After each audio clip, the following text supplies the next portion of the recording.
안녕하세요. 신혼 2개월 차의 여자입니다. 연애를 합쳐 결혼 생활 평생에 걸쳐 둘이서 가장 행복하다고 하는 이 신혼에 이런 일로 서로 감정이 상해 있는 제 마음도 마음이 아닙니다. 너무 스트레스 받는 일인데 어디다가 말은 못하겠고 당사자나 마찬가지인 친정부모님께도 쉬쉬하고 있는 상황이네요. 남편과는 동갑내기 커플입니다. 연애하는 동안에는 남편이 이렇게 엄마 사랑하는 효자의 대들보인지는 하나도 몰랐어요. 눈치를 못 챈 제 잘못도 있겠죠. 그런데 정말 자기 입으로 어머니 모시고 살 생각 없다. 노후는 각자 도생하는 거 아니겠느냐. 자기 입으로 외치던 사람이니. 다른 사람도 아니고 3년을 연애하고 결혼까지 하게 된 내 남편이 그럴 거라고는 생각하지 못했습니다.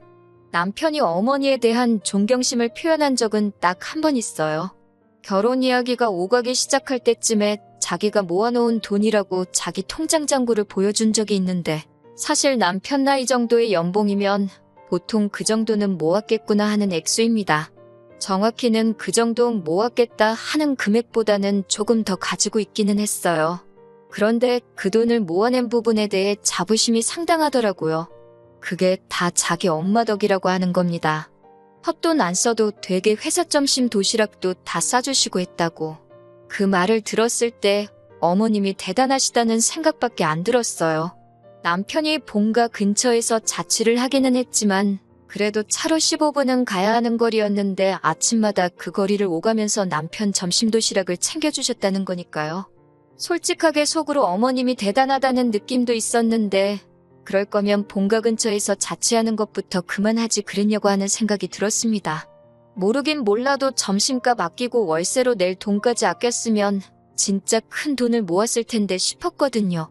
시댁이 집이 좁은 것도 아니고 자기가 쓰던 방의 책상이며 침대까지 버젓이 그대로 있는데 교통이 딱히 좋은 것도 아닌데 자취를 할 이유가 전혀 없어 보였었거든요. 저 또한 결혼하겠다고 모으던 건 아니지만 대학 졸업 후 직장 생활 하다 보니 모여있는 돈이 상당히 많았고 액수 또한 남편하고 비슷했어요. 제가 취직 실패하면서 2년 정도를 직장 없이 취직 준비만 하던 때가 있는데 남편이 군대 다녀온 기간하고 치면 취직 시기는 서로 비슷했기에 모아놓은 돈도 비슷했습니다. 돌려 말하자면 사실 남편이 그만큼 돈을 모아놓았다고 해도 큰 액수인 건 변함없는 사실이지만 어디 자랑할 만큼 엄청 큰 돈을 모아놓은 건 아니었던 거예요. 자기가 돈을 모으는데 어머님 공이 컸다고 말을 하고 싶었나 보다 하고 말았지. 그 말이 곧 어머님의 노후까지 자기가 책임지겠다고 하려던 말이라고는 생각도 못했습니다. 아무튼 당시 남자친구였던 남편이 모아놓은 돈도 적당하고 저나 남편이나 동갑내기이지만 홍기가 찼다면 충분히 찬 나이였기 때문에 결혼 이야기가 나오고 나서 양가 혼담이 오고 가게 되었습니다. 미리 준비해 놓은 게 돈 말고는 따로 없다 보니 급하게 결혼할 필요는 없다고 생각했고 천천히 하나하나씩 준비하면서 결혼하려고 했습니다. 그렇게 결혼 준비를 하고 있는지 한참일 때 시댁에서 안 좋은 일이 하나 생겼어요. 시아버지께서 폐암말기 진단을 받으신 거예요.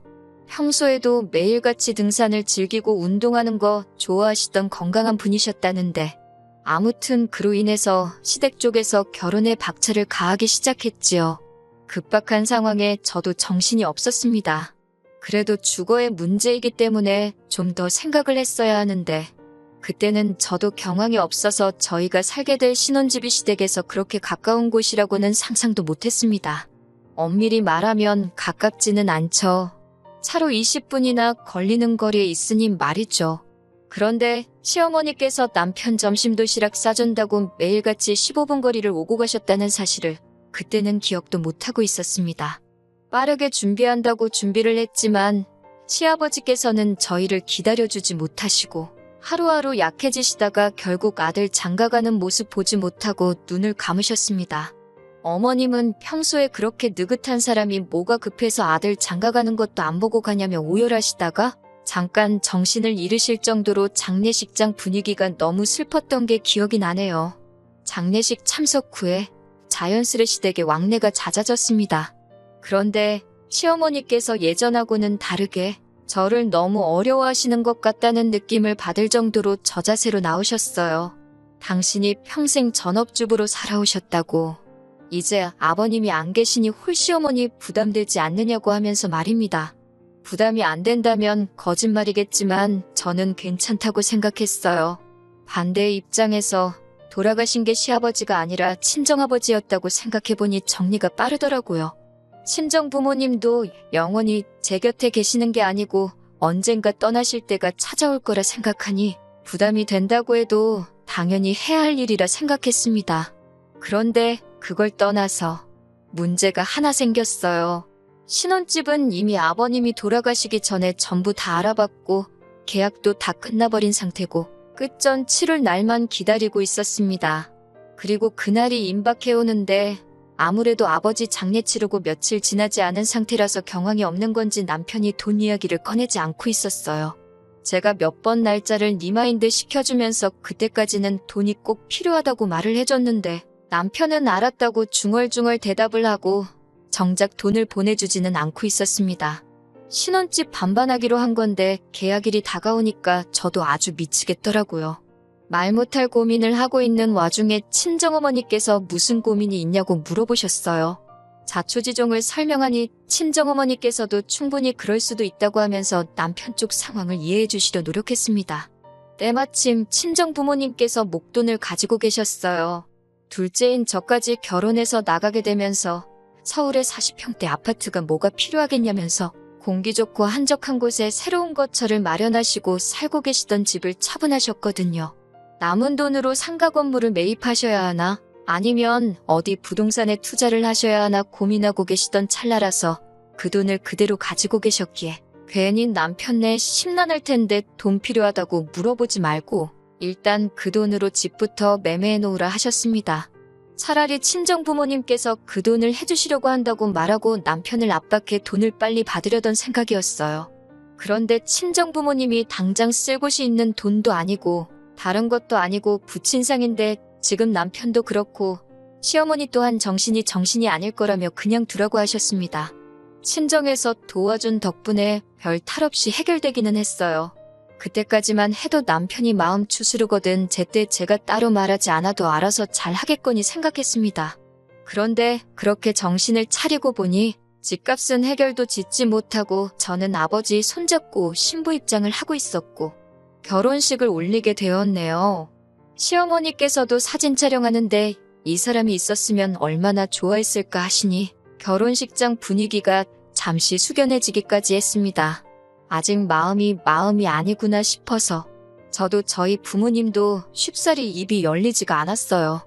신혼집에 들어와 살림까지 차렸는데도 남편은 집값에 대해서 절대 먼저 입을 열지 않았어요. 마음 추스르는 거 기다리는 것도 하루 이틀이지. 아니 자기 돈은 통장에 그대로 있을 테고 둘이 모아서 겨우겨우 금액 맞춰서 들어가기로 한 집인데 그 집에 아무런 저지 없이 들어와 살고 있으면 당연히 돈은 어떻게 했는지 궁금해하는 게 정상 아닌가요? 솔직히 이때까지도 아무 말이 없는 거 보면 알고 저러는 게 분명한데 억지로 말을 꺼내지 않고 있으니 더 열이 받더라고요. 아무리 친정어머니께서 돈 쓸 일이 없고 그냥 기다리자고 하시지만 이거 뭐 졸지에 반반 결혼하기로 해놓고 집을 한 채 해가버린 상황이 돼버린 거나 마찬가지였어요. 친정어머니는 괜찮다고 하셨지만 투자라는 게 언제 갑자기 좋은 기회가 찾아올지 모르는 거잖아요. 돈을 손에 쥐고 계셔야 어디 상가를 매매하든 아파트를 매매하든 하실 텐데 그때 가서 친정어머니가 그 돈이 필요하게 되었다고 아쉬운 소리 하는 모습도 보고 싶지 않고 그렇다고 원래대로라면 돈을 뗄 필요도 없으셨는데 목돈 마련하시려고 대출받는 모습도 상상이 가지를 않았어요. 어차피 남편이 이런 식으로 말을 안 꺼낸다면 제가 말을 꺼내는 날이 오지 않겠나. 시간 문제인 일 아닌가? 하고 생각을 했어요. 당연히 남편 쪽에서 치렀어야 했을 돈인데 왜 그걸 가지고 저희 쪽에서 돈은 돈대로 서놓고 마음고생을 하고 있어야 하는가 싶었습니다. 그래서 단도직입적으로 물어봤습니다. 이 집 잔금 어떻게 치렀는지 왜 안 물어보냐고 알고 있는데 일부러 말 안 하는 거냐고 물었죠.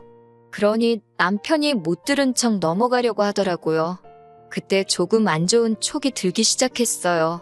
저 자식이 일부러 돈 이야기 나올 때 모르는 척 하고 있구나 하는 느낌을 지울 수가 없었거든요. 그래서 더 끈덕지게 달라붙어서 물어봤습니다. 장금 우리 엄마한테 돈 빌려가지고 치른 거 알고나 있었냐? 사실은 그렇지 않았지만 남편한테는 부담감 좀 느끼라고 더 부풀려서 사실을 전달했습니다. 친정 부모님께서 그 돈을 마련해 주신다고 대출까지 받아야 했어서 지금 쓸데없이 엄마 앞으로 매달 커다란 이자가 나가고 있다고 살짝 과장을 해서 말했고, 아무리 친정엄마와 내 사이라도 금전적으로 얽혀있기 싫으니 하루빨리 친정어머니 계좌로 돈을 입금해줬으면 좋겠다 했습니다. 남편은 그제서야 알겠다고 대답했어요. 그동안 이 집을 어떻게 해결했는지 궁금하지도 않았었느냐 물어보니 아버지 일로 경황이 없기도 했고 먼저 안 물어보길래 어떻게 잘 해결한 줄 알았다고 대충 얼버무리더라고요. 경황 없는 거야 저희도 예상했던 바이지만 무슨 100만 원, 200만 원짜리 사는 것도 아니고 아파트를 매매하는 건데 반반하기로 한 상황에 반을 내기로 한 사람이 돈을 안 주는데 그걸 어떻게 잘 해결하겠어요? 답답한 소리를 하고 있으니 열이 받더라고요. 아무튼 남편이 돈을 친정으로 보내기로 했으니 친정어머니한테 그 사실을 알려드렸어요. 곧 남편이 돈 보내기로 했다고. 친정어머니는 끝까지 그걸 먼저 물어봤느냐고 하면서 마음 안 좋을 텐데 부담까지 주면 어떡하냐 하셨지만 당연히 그래야 하는 일이니 신경 쓰지 않으셔도 된다고 했습니다. 이렇게 쉬운 거였는데 왜 저랑 저희 어머니가 소가리를 했어야 했는지 싶더군요. 상황 전달은 충분히 되었을 테니 남편이 알아서 잘 보내겠지 싶어서 2번 확인은 안 했습니다. 그렇게 해결됐거니 싶어 있고 지내고 있었어요. 그리고 몇 주 지나지 않아서 제가 다니고 있는 회사에서 외부 업무가 있어서 일을 나갔는데 마침 그쪽이 친정부모님이 새로 이사하신 집 근처라서 오랜만에 친정부모님과 셋이 저녁 식사나 같이 하고 들어가야겠다 하는 생각에 업무가 끝나고 집으로 돌아가지 않고 친정으로 향했습니다. 새로 이사한 동네가 마음에 드셨는지 두 분께서 날마다 여기저기 다니면서 벌써 동네 맛집도 파악을 하셨더라고요. 좋은 데가 있다며 저를 데리고 가셨어요. 평생 서울 생활만 하시다가 적응 못 하실 줄 알았는데 두 분이서 아침 저녁으로 운동도 다니시고 동네 맛집 투어도 하시는 걸 보니 잘 지내시는 것 같아 안심이 되었습니다. 식사를 한참 하고 있는데 그제서야 문득 생각이 나더라고요. 그래서 돈은 잘 받으셨냐고 지나가듯이 친정어머니께 물어봤어요. 남편이 당연히 보냈겠거니 생각했고 그걸 받으셨냐 캐내려는 생각은 없었는데 친정어머니께서 거짓말을 원래도 잘 못하시거든요. 제 질문에 조금 당황한 기색이 역력하시길래 혹시 못 받으신 거냐 하는 질문을 연달아 하니 제가 딱히 캐물을 필요도 없이 남편이 아직 친정에 돈을 안 보낸 사실을 대번에 눈치채고 말았네요. 이 자식을 확 그냥 하고 회사 일이고 뭐고 당장 돈 들고 집으로 튀어오라고 전화하려고 했는데 어머니가 뜯어말리는 통에 그러지는 못했네요. 남편 퇴근 시간 맞춰서 부랴부랴 집에 들어가 일 마치고 돌아온 남편한테 나한테 뭐 할 말 없냐고 물어보는데 눈치를 하나도 못 챈 척 하면서 뭐가 있지? 하고 아무것도 모르겠다는 듯이 말하는데 너무 화가 났어요. 친정에 보내야 하는 돈을 왜 안 보내냐고 물었더니 그제서야 이실직고를 합니다. 왜 그랬냐 물어보니 막상 자기가 취직 후부터 평생 모아온 돈인데 그 돈을 주려니까 아까웠다고 하네요. 저 혼자 살 집을 매매한 것도 아니고 결혼 후에 같이 살 집인데 그게 어떻게 아깝다는 생각을 하느냐. 네 돈이 아쉬운데 내 돈은 안 아쉽겠느냐 했더니 그냥 이렇게 살면 안 되느냐는 겁니다. 제 귀가 잘못된 줄 알았어요. 남편이 그 돈을 못 주겠다고 하는 이유가 지금 생각을 해도 어이가 없네요.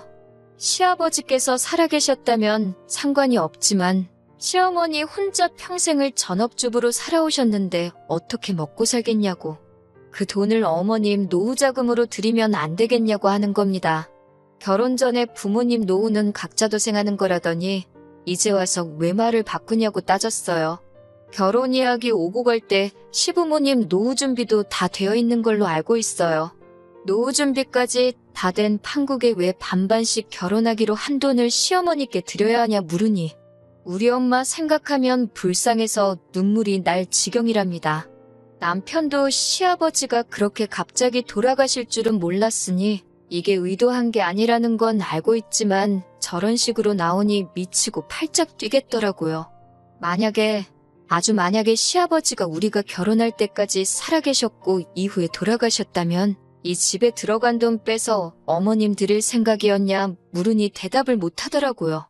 제정신 차릴 거라 생각해서 나는 그렇게 못하겠다고, 이 집에 친정부모님 돈이 묶여버리면 두 분은 그 손해를 감당해야 하는 것이기 때문에 남편한테 저희 부모님께 매달 200만 원씩 이자와 월세 명목으로 돈을 보내라고 했어요.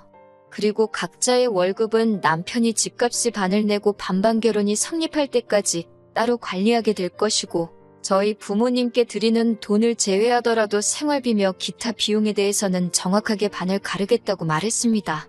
그러면 남편 월급날에 남편 수중에는 돈이 5, 60만 원밖에 남지 않거든요.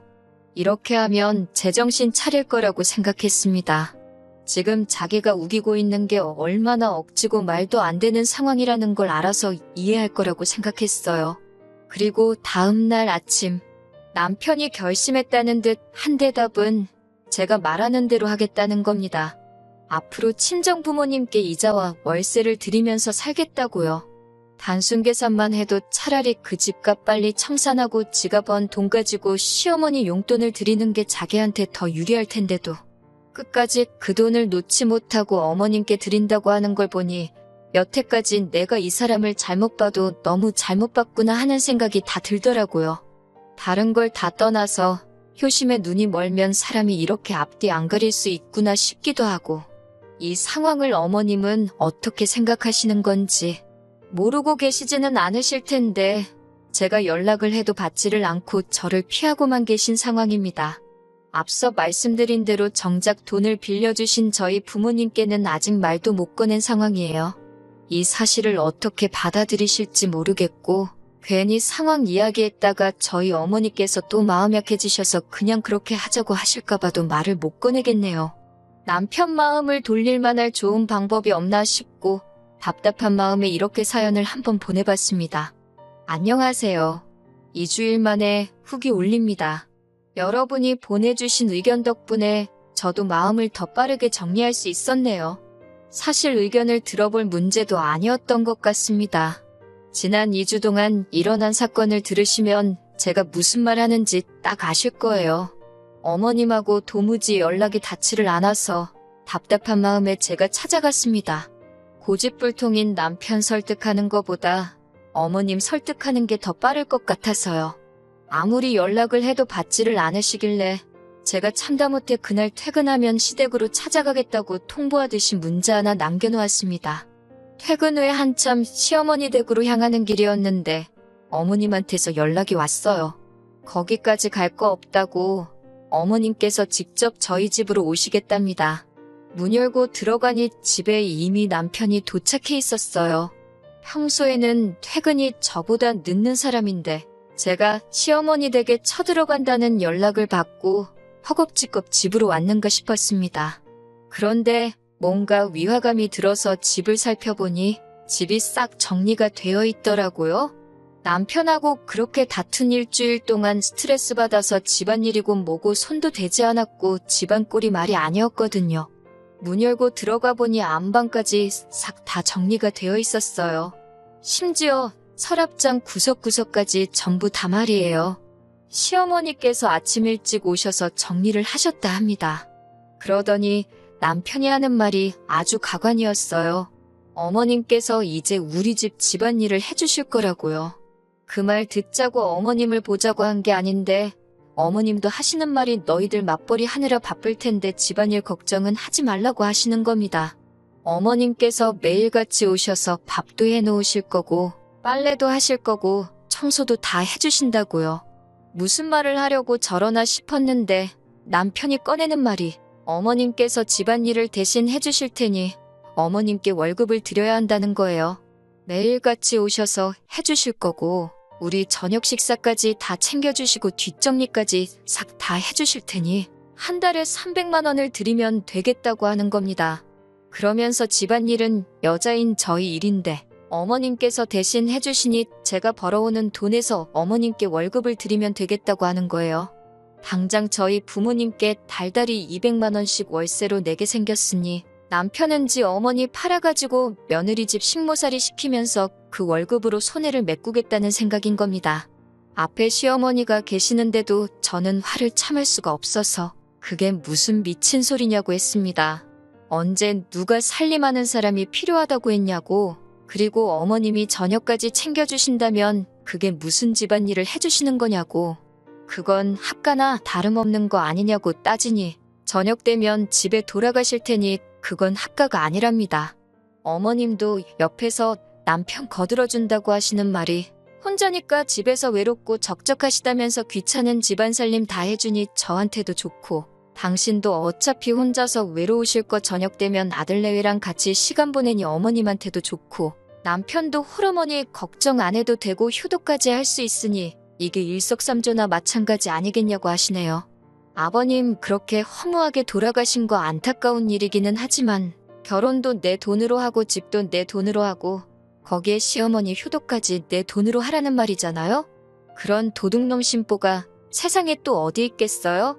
더 말할 것도 없겠어서 짐 싸들고 친정으로 가버려야겠다 생각했는데 이 집이 내 거고 이 사람들 돈 한 푼 들어간 게 없는데 내 집에서 왜 내가 짐 싸들고 나가야 하나 싶더라고요. 그래서 당장 남편하고 어머님하고 내쫓아버렸습니다. 이런 저의 반응을 당연히 예상했어야 했던 거 아닌가요? 그런데 예상도 못했다는 듯 엄청 당황하더라고요. 돌아가신 아버님 팔아가지고 강도짓 할 생각은 꿈도 꾸지 말랬더니 저보고 말이 심하다고 둘이 입을 맞춰서 저를 탓하는데 두 사람은 솔직히 제가 말만 심하게 한 걸 다행으로 생각해야 할 거예요. 말로 끝나서 천만 다행인 거 아니겠냐 하니 그제서야 분위기가 심상치 않은 걸 느꼈는지 순순히 나가더라고요. 결과적으로는 이혼하기로 했습니다. 정말 천만다행인 게 남편이 지 돈 저한테 안 주려고 모르는 척 한다고 인감증명서고 뭐고 저한테 서류 넘겨준 게 없어서 제 명의로 집을 매매했다는 거예요. 혼인기간이 3개월도 안 되니 혼인 취소 소송이 가능할 줄 알았는데 그게 안 된다는 건 정말 뼈가 아프더라고요. 공동명의 안 하면서 혼인신고도 안 했어야 했나 싶어 후회하고 있는데 그게 또 아니더라고요. 혼인기간이 짧은 게 오히려 약이 된 상황인 거죠. 남편의 행동이 이미 혼인 직전부터 이 결혼을 진실로 유지할 생각이 없었고 파탄의 원인이 된다며 위자료 청구를 할 수 있다는 변호사님의 말을 듣고 지금은 소송 준비 중입니다. 실제로 판례가 있기도 하고 승산이 없는 게 아니라고 하더라고요. 제 돈으로 지 어머니 노후까지 책임지려고 했던 그 빌어먹을 욕심 뼈저리게 후회하도록 만들어줄 거예요. 제 모든 걸 걸고서라도 어떻게든 이 진흙탕 싸움 끝까지 해보려고 합니다. 이제 이것이 마지막 후기가 되겠네요. 계속해서 저를 응원해주신 모든 분들께 감사드립니다. 조용히 넘어가려고 했지만 응원해주신 분들께 예의가 아닌 것 같아 이렇게 한 번 더 마지막 소식을 전하게 되었네요. 이혼은 어려움 없이 마무리가 되었습니다. 저는 최선을 다해 이 결혼을 위해 친정부모님께 빚까지 져가며 노력을 했는데 남편은 약속된 결혼임에도 불구하고 저를 기만하고 혼인관계를 진실로 이어갈 생각이 없다고 판단돼서 제가 남편에게 위자료 5천만 원을 지급받기로 판결이 났습니다. 그중에 2천만 원은 시어머니한테서 받게 되었고요. 남편이 결혼하려고 모아놓은 돈에 비하면 반 정도밖에 안 되는 금액이지만 반대로 생각해보면 남편이 여태까지 고생하며 모아온 삶의 반을 제가 가져가는 거나 마찬가지라고 생각하니 충분히 위안이 되고 만족스러운 결과라고 생각합니다. 어머니가 그렇게 걱정되는데 남편도 그깟 돈이 중요하겠나요? 이젠 배우자까지 속여가며 어머님 노후까지 책임져드리고 싶은 그 소원을 이뤘는데 남편 입장에선 그 돈이면 굉장히 싸게 먹힌 걸 테죠. 제가 도와준 거나 마찬가지잖아요? 평생 저한테 고마워하고 어디 다른 사람 만나서 고생시킬 생각 하지 말고 사랑하는 어머니와 남은 평생 잘 먹고 잘 살았으면 좋겠어요. 잘 못 먹고 잘 못 살아도 이젠 남남인 제가 신경 쓸 필요도 없는 일이지만요. 여러분의 응원이 없었다면 절대 이렇게 되지 않았을 겁니다. 다시 한번 감사드리고 저도 행복한 제 인생 찾아 잘 살아보도록 하겠습니다.